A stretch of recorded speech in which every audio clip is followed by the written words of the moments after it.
आप देख रहे हैं वासुदेव शॉर्ट्स। जी आपको एक अपडेट देते चले। वैसे तो आपको पता ही चल गया होगा कि खबर क्या है। इस वक्त आप जानते हैं सब के पाकिस्तान तहरीक इंसाफ की जो मखसूस नशिस्तें हैं वो सुप्रीम कोर्ट ऑफ पाकिस्तान का आईनी बेंच सुन रहा था।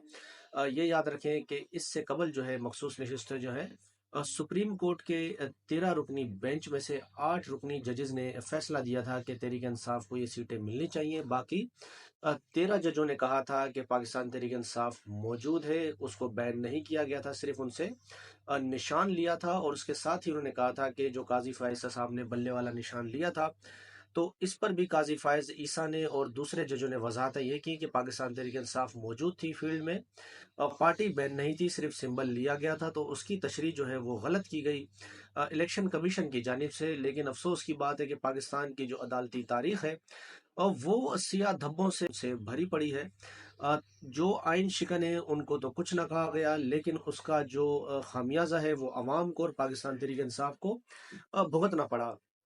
और एक पाकिस्तान में ये भी ज़बरदस्त एक मंतक हुई है, या एक बार पहली बार कोई ऐसा सीन हुआ है कि जो जज रिव्यू यानी जो जज जिन्होंने फैसला किया 8 जजों ने तहरीक इंसाफ के हवाले से, तो ये एक नज़रसानी की दरख्वास्त थी। इसका जो दायरा होता है, लिमिट होती है, बहुत मखसूस होती है। और पहली बार ऐसा हुआ कि जो सीनियर जज जिन्होंने तहरीक इंसाफ को सीटें देने का फैसला दिया था, वो इस रिव्यू में ही नहीं थे। यानी जो जज फैसला देते हैं तो होता यही है कि वही जज जो है उसको मामले को रिव्यू करे। लेकिन अफसोस की बात कि उन सीनियर जजेस के बदले 7 जूनियर जजों ने 8 जजों का फैसला जो है वो कलअदम करार दिया और पेशावर हाई कोर्ट का जो फैसला है उसको बहाल किया। और तहरीक इंसाफ से सीटें लेकर, यानी ये माल गनीमत कह ले, अब दूसरी जमातों को ये दे दी जाएंगी। तकरीबन 75 के करीब सीटें बनती थी कौमी असम्बली और सूबाई असम्बली की मिलाकर। अब एक बात यह है कि अगर किसी की असम्बली में एक सीट थी तो उसको 3 सीटें दे दी जाएंगी।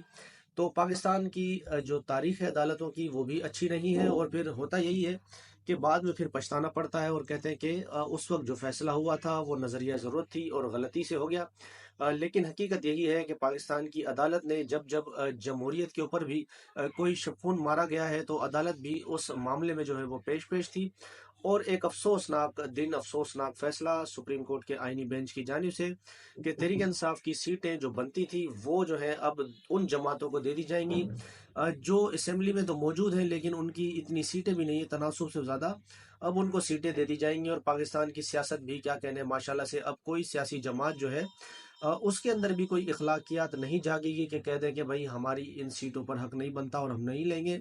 लेकिन सब जो है वो सीटें लेने पहुंच जाएंगे। और बातें इसी तरह की चल रही हैं कि अब जो ये सीटें दे दी गई हैं, हुकूमत जो तकरीबन जिनके बारे में कहा जाता है कि 17 सीटों की हुकूमत है, और अदालतों ने उनको ये 2/3 अक्सरियत दे दी है। ये भी एक ज़बरदस्त किस्म की टेक्नोलॉजी है, ये दुनिया में आपको कहीं नहीं मिलेगी। ऐसे जो शाहकार हैं, नमूने हैं, वो सिर्फ पाकिस्तान में ही आपको मिलेंगे। और इसके ज़रिए बताया जा रहा है कि हुकूमत जो है वो 27वीं आईनी तरामीम जो है वो करने जा रही है, जिसके ज़रिए अदालतों को मज़ीद फिर इसमें कोई रद्दोबदल किया जाएगा। और उसके साथ ही जजिस को ट्रांसफ़र भी इसमें किया जाएगा। और इमरान खान को कितना लंबा जेल में रख सकते हैं, फिर ये भी मामलात को देखा जाएगा।